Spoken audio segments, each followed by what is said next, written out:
Oi, meninas e meninos, tudo bem com vocês? Meu nome é Elaine Kate, sou professora de dança. O vídeo de hoje, a Elaine vai contar aqui uma série de histórias dentro de outras histórias para a gente poder falar um pouquinho sobre feminismo, arte, literatura, inspiração, representatividade e também processo criativo. Quanta coisa, né? E eu vou contar histórias dentro de histórias em homenagem à obra Frankenstein, que é dela que a gente vai partir para pensar nisso tudo, que essa história, ela é assim, contada, história dentro de história. Então, vamos lá.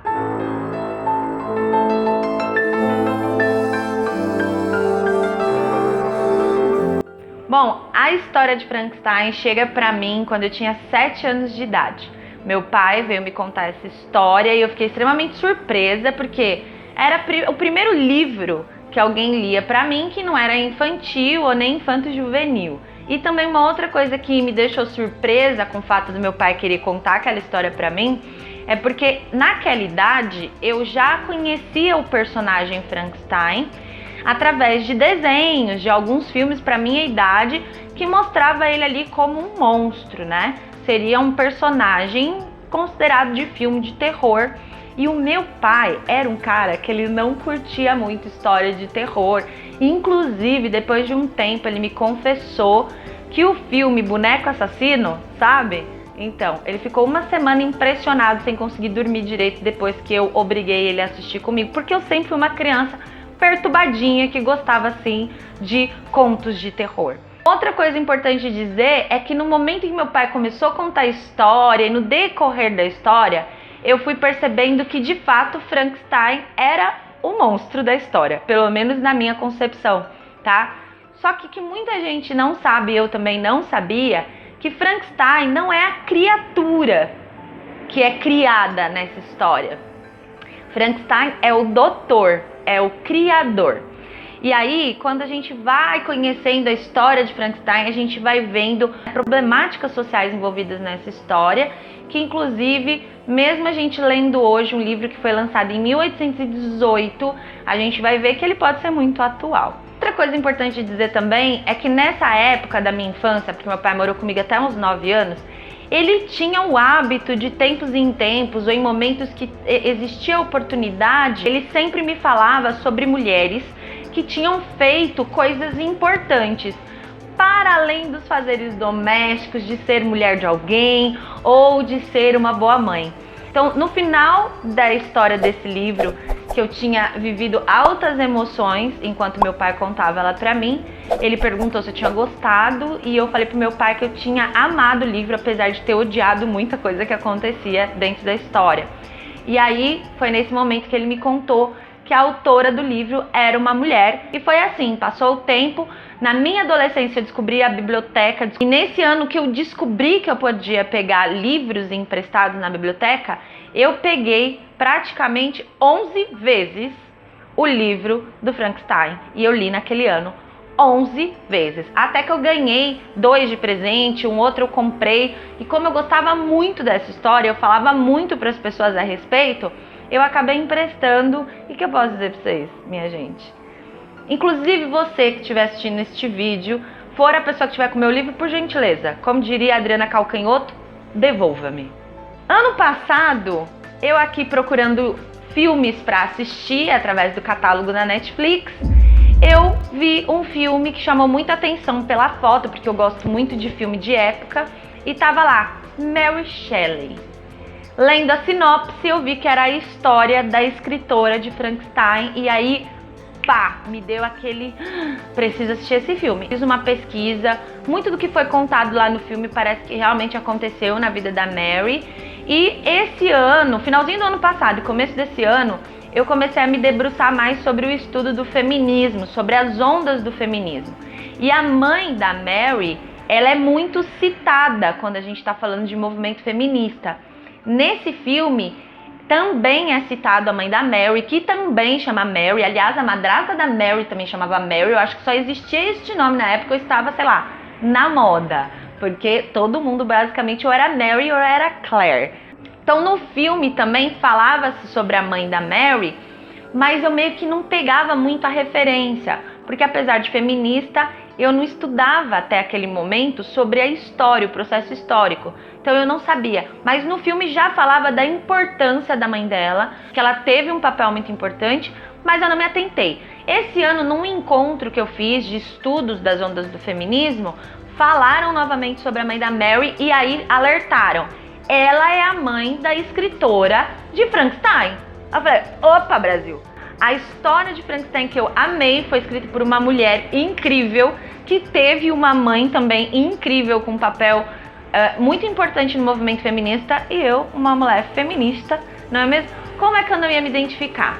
E aí, para gravar esse vídeo, eu acabei reassistindo o filme para poder trazer para vocês aqui um pouquinho da história da Mary, que, como eu disse, pesquisando, parece que tá bem próximo do que o filme relatou, já que quando a gente está assistindo uma obra que quer contar uma história que aconteceu, é importante a gente fazer essa pesquisa, porque às vezes existem muitas adaptações, incluem coisas que podem distorcer muito a história, e pelo que eu li, não tem nada que pode ser assim muito significativo para dizer que a história tá muito diferente do que aconteceu na realidade. Para quem não gosta de spoiler, eu convido você a primeiro assistir o filme, depois voltar aqui, porque eu vou contar a história da Mary e vai estar lá no filme, né, minha gente?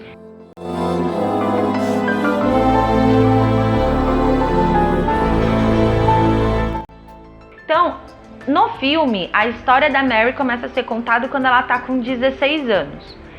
E ela é filha de um escritor e também de uma filósofa que também era escritora, e ela já tinha ali indícios de que ela curtia escrever, de que ela queria se desenvolver como escritora.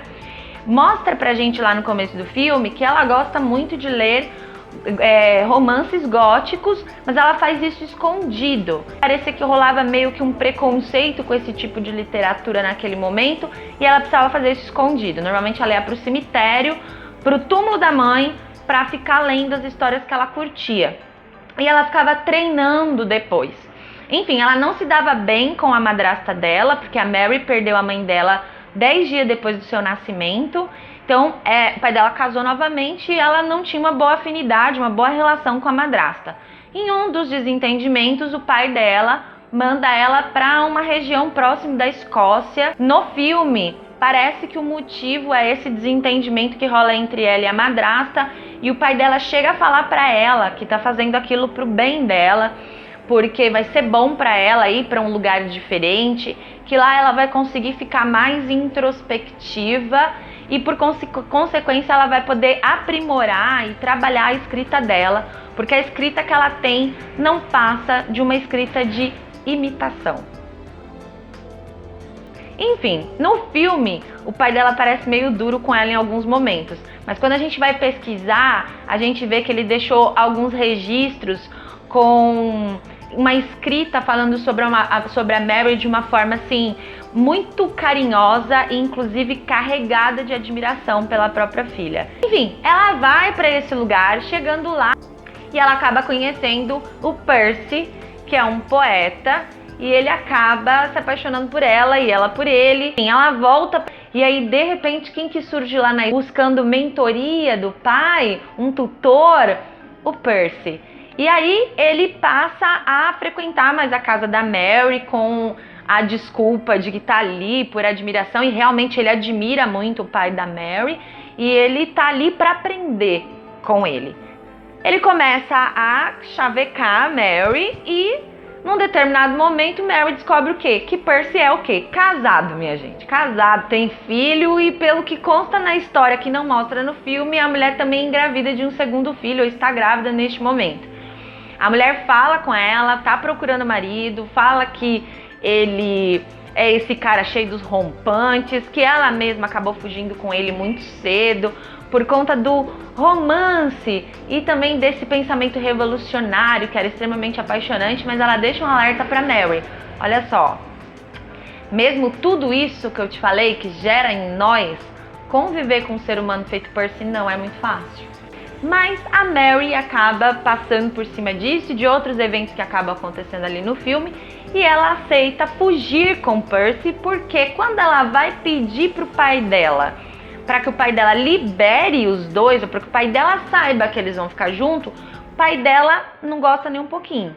E aí rola uma treta ali entre os três, né? Porque o pai dela tinha um pensamento de um amor livre, a mãe dela também, mas na hora que foi pra filha se relacionar com um homem que era casado assim, tá, gente? No papel, e naquela época não existia divórcio. Então, segundo Percy para Mary, eu sou casado, mas eu não convivo mais, eu não me relaciono mais com a minha esposa. Eles fogem juntos, e não foge só Mary e Percy. A Mary leva a irmã dela, a meia-irmã dela, a Claire, junto com... Eles vão para um lugar muito simples e chega num momento da história em que o Percy consegue levantar uma grana e eles vão para uma casa com muitos requintes, cheio de empregados, e tanto o Percy quanto a Claire, a irmã da Mary, acabam extravasando bastante aí com dinheiro. E a Mary, nesse meio tempo, engravida do Percy. No filme só mostra uma gravidez da Mary, mas a Mary chega a ter 4, onde ela perde 3 crianças e só um vinga de fato. Nesse momento da gravidez, começa a mostrar que o Percy possivelmente tinha algum rolo ali com a irmã da Mary. No filme, durante todo o filme, em nenhum momento a Mary fala abertamente sobre isso, seja com a irmã ou com Percy, mas você percebe que ela fica ali incomodada. Durante a gravidez, um amigo do Percy vai até a casa deles, numa festa, fica meio que olhando ali, paquerandinho a Mary. Num outro momento, ele tenta dar uma investida. Quando a Mary vai contar pro Percy, ele, tipo assim, fica chocado quando ela fala que não curtiu as investidas, que não deu liberdade para que aquelas investidas continuassem.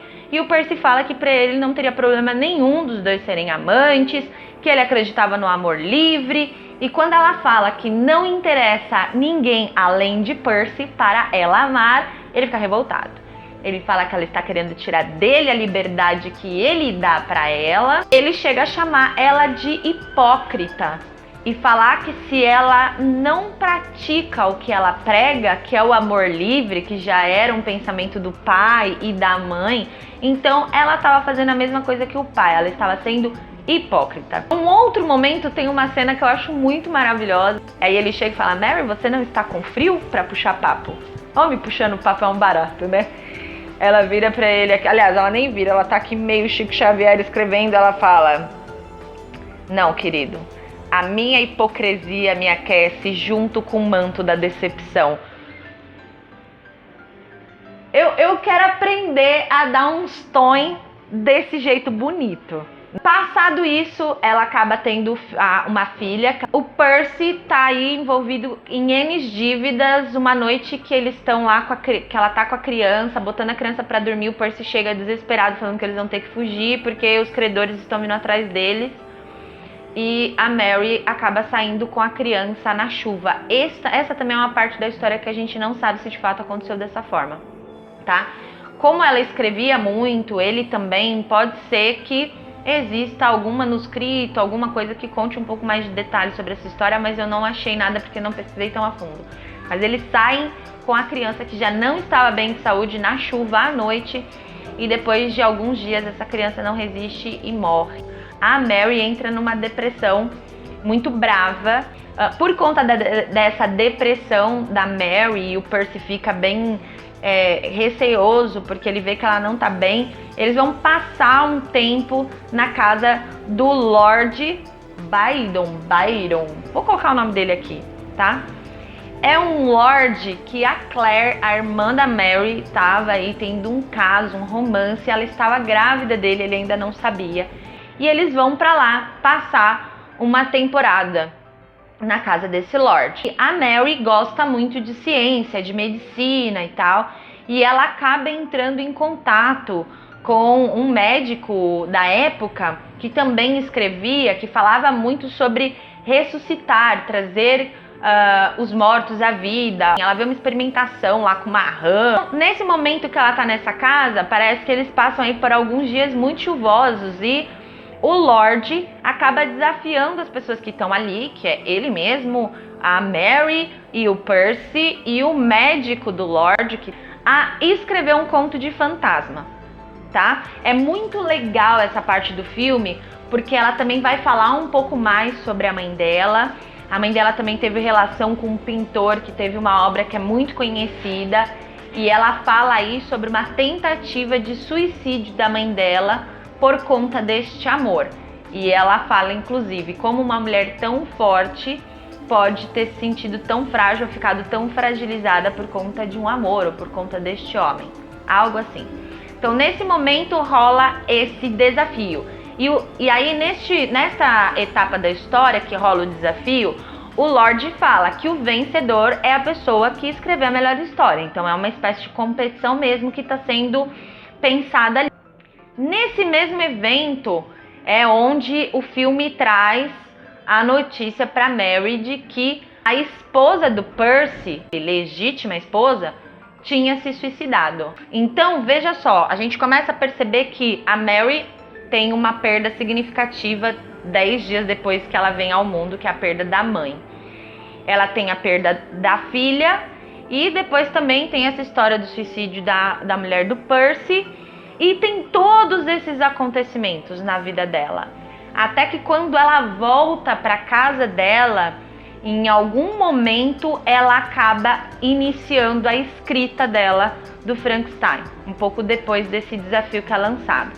É importante dizer também que vai mostrando no filme que a Mary ela acaba tendo muitos sonhos com a filha, acaba tendo umas perturbações aí nos sonhos, tendo uns sonhos meio esquisitos, que também vão colaborar aí nesse processo. No filme, é muito legal ver o momento que ela começa a escrever, porque vai mostrando as cenas, né, de tudo que ela foi vivendo, sentindo e observando também. Porque quando a gente lê o livro de Frankenstein, duas coisas que é falado muito nesse livro é o abandono e a discriminação. E a Mary, em muitos aspectos, ela não só se sentiu abandonada e discriminada, como ela também viu muito abandono e discriminação. Essa história também foi muito inspirada, assim, por todo o sentimento que ela estava vivendo ali dentro daquela relação com o Percy. Afinal de contas, quando ela conheceu o Percy, ela tinha 16 anos, quase 17, ele tinha 21 para 22, e ela escreve Frankenstein com 18 anos. Tem um momento no filme que é quando a irmã dela lê o livro dela e a irmã dela fala o seguinte: o seu monstro é um encapsulamento perfeito do ser abandonado. Fico me perguntando, quantas almas vão simpatizar com a alma da sua criatura? E é maravilhoso, porque de fato, gente, não tem como. Frankenstein é uma obra que você vai lendo e você vai se identificando. E o que eu acho mais interessante é que, sabendo de toda a história da Mary, dá para entender a densidade e as ideias que ela trouxe ali, e como ela consegue alcançar em nós determinados sentimentos, né? Como que a história de Frankenstein desperta na gente determinados sentimentos. Porque ela viveu, tá vivo, sabe? Porque tava nela. No momento em que ela termina o livro dela, ela mostra pro Percy. E aí é muito interessante ver como ele reage. Porque ele fala o seguinte: nossa, essa história é muito boa, mas não podia ser um pouco diferente, não? Aí ela fala, diferente por quê? Não, porque você fala de um homem que cria uma criatura, consegue trazer ele da morte, né, da vida a ele. Só que é uma criatura monstruosa, é uma criatura, né, que não dá muito certo. Não seria melhor um final onde você pudesse deixar uma mensagem para a humanidade? E aí é nesse momento que a gente pensa, homens, né? A Mary olha para ele incrédula e diz: mas tem uma mensagem para a humanidade nessa história. E ele fala: não, mas podia ser um ser perfeito, um ser iluminado, tipo um anjo, para dar esperança às pessoas, algo perfeito. E aí ela olha pra cara dele e fala assim: ô Percy, meu filho, acorda pra cuspir, querido. Olha a sua volta. Eles estão num muquifo tudo fodido. Ela fala, olha a sua volta, olha a bagunça que a gente fez. Ela fala, olha pra mim, o que é que a gente entende sobre perfeição? E aí a ficha dele cai, finalmente, né? Bate lá no fundinho, faz até barulho. Aí ele fala, tá certo, tá ótimo, isso aqui tá muito bom. E ela começa a correr para ver o seu livro sendo publicado. Outro grande desafio, porque ela não consegue. As editoras não querem pegar o livro dela por ela ser mulher, por ela ser muito jovem. Muita gente não acredita que foi ela que escreveu, afinal de contas, muito jovem, história muito densa. E ela, esposa, companheira de um escritor muito conhecido, não é mesmo? Enfim, até que finalmente ela consegue que uma editora publique o livro, desde que o Percy faça o prefácio do livro. Ela acaba também dedicando o livro ao pai, que também era muito admirado pelo Percy. E aí o que acontece? Importante dizer, o livro foi lançado com a condição também de ser anônimo, então não podia colocar o nome dela. Então, basicamente, as pessoas acabam chegando à bela conclusão de que foi o Percy que fez aquela história, certo? Até que num outro momento, Percy acaba abrindo, que foi a Mary que fez, dá os créditos a ela. O pai dela também acaba trabalhando para que exista uma segunda edição e essa segunda edição leve o nome da Mary como autora do livro. E é muito interessante porque quando rolou o desafio lá atrás, que tava Percy, o Lorde, a Mary e o médico, o que acontece? A gente vai ver que esses dois aqui, pelo menos no filme, eles são meio tranqueira, né? Percy e Lorde. Esses dois aqui são gente boa pra caramba, né? Enfim, a Mary escreve Frankenstein. O médico escreve O Vampiro.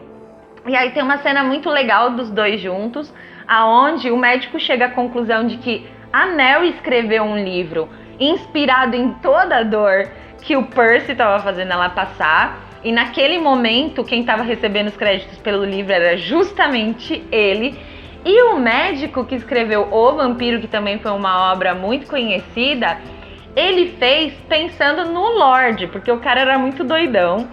E o que aconteceu? O Lorde, quando viu a obra do médico, fez a editora do Lorde acabou lançando o livro com o nome do Lorde. Ele roubou a obra desse aqui. E aí o médico vira pra Mary e diz: nós criamos monstros, mas não vamos deixar eles nos devorar. Infelizmente, a Mary, de vários personagens que estão aqui, ela morreu até um pouco mais velha, né, com 53 ou foi 58 anos, mas o médico, depois de todos os impasses com essa história do livro, enfim, caiu em depressão, ficou muito mal e acabou se suicidando. Nessa época a gente vai ouvir muitas histórias de suicídio.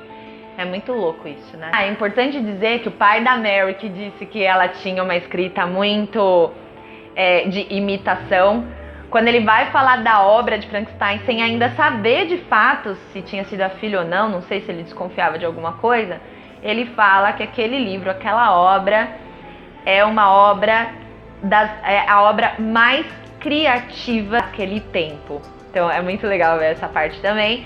E a Mary encerra a fala dela no filme dizendo pro próprio Percy que tudo o que ela tinha vivido até aquele momento tinha construído o que ela era naquele momento e que ela não se arrependia de nada.